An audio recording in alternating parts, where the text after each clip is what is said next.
नमस्कार, हमारा crypto community में आपका स्वागत है। जैसा कि मैं हमेशा कहता हूँ, ज़बरदस्त अर्निंग के पहले हमेशा लर्निंग ज़रूरी है। आज हम बात करेंगे इस वीडियो में क्रिप्टो में हाल्विंग के बारे में। हाल्विंग की चर्चा के पहले आपसे मैं इतना ज़रूर कहना चाहूँगा कि चैनल को लाइक, शेयर और सब्सक्राइब ज़रूर करें ताकि लोगों को जानकारी मिल सके। क्रिप्टो में हाल्विंग क्या होती है?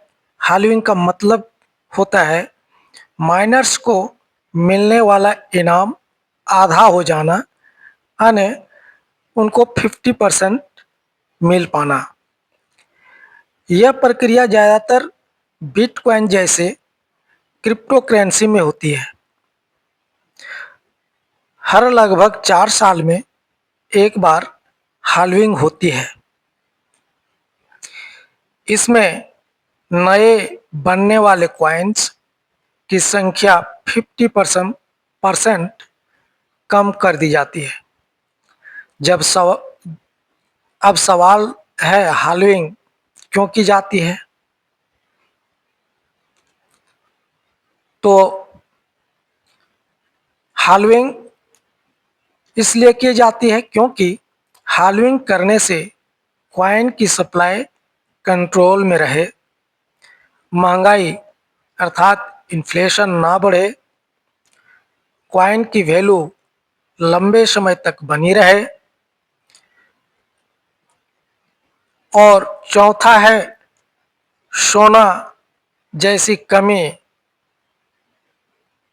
बनाई जाए, अर्थात स्कार्सिटी बना रहे।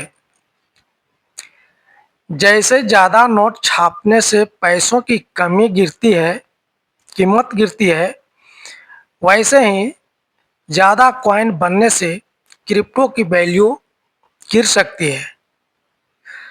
माइनिंग में हाल्विंग कैसे काम करती है, इसको अब हम समझते हैं।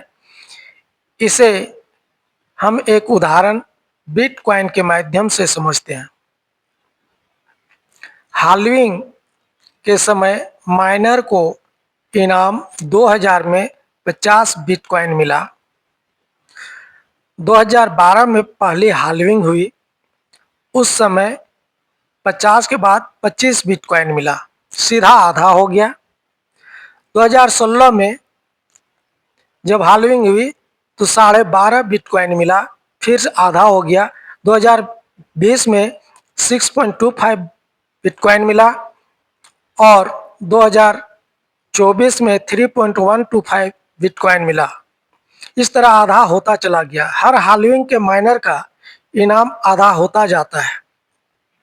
अधिकतम 21 मिलियन बिटकॉइन ही बन सकते हैं।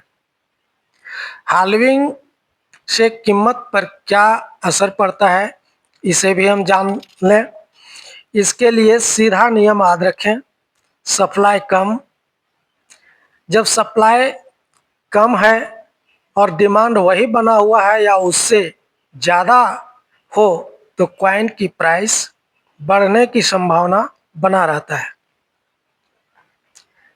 पहले की हाल्विंग के बाद क्या हुआ, इसे अब हम जानेंगे। 2012 के बाद बिटकॉइन ने बड़ा उछाल लिया। 2016 के बाद ज़बरदस्त बुल रन आया बिटकॉइन में, और 2020 के बाद ऑल टाइम हाई बना रहा। लेकिन ध्यान रखें, हाल्विंग के तुरंत बाद कीमत नहीं बढ़ती। इसका असर दिखने में 6 से 18 महीने लग सकते हैं। लोग हाल्विंग से पैसे कैसे कमाते हैं, अब इसे हम समझते हैं। पहला, लॉन्ग टर्म होल्डिंग करना, यानी होल्ड करना। हाल्विंग के बाद लंबे समय तक होल्ड करने पर होल्डर को बुल रन में बेचते हैं। होल्डर इसे बुल रन में बेचते हैं जब कॉइन की प्राइस तेजी से बढ़ती है उस समय। दूसरा है स्मार्ट बाइंग यानी डीआईपी स्ट्रेटेजी। लोग हाल्विंग से पहले या तुरंत बाद गिरावट में धीरे धीरे खरीदते हैं। तीसरा है माइनिंग यानी माइनर्स के लिए। बड़े माइनर्स कम खर्च में माइनिंग करते हैं और कमजोर माइनर्स बाहर हो जाते हैं। चौथा है अल्ट कॉइन पर असर। जब बिटकॉइन बढ़ता है तो फिर पैसा अल्ट कॉइन में जाता है, जिसे अल्ट सीजन कहते हैं। अब हाल्विंग से जुड़े कई रिस्क भी हैं, जैसे गारंटी नहीं कि कीमत बढ़ेगी। दूसरी, मार्केट मैनिपुलेशन हो सकता है। तीसरा, न्यूज पहले से प्राइस में शामिल हो सकती है। और चौथा है नए लोग फोमो में गलत समय पर खरीद लेते हैं। अगले वीडियो में हम फोमो पे चर्चा करेंगे। वीडियो पसंद आया हो तो लाइक, शेयर और सब्सक्राइब जरूर करें। Thanks, have a nice day.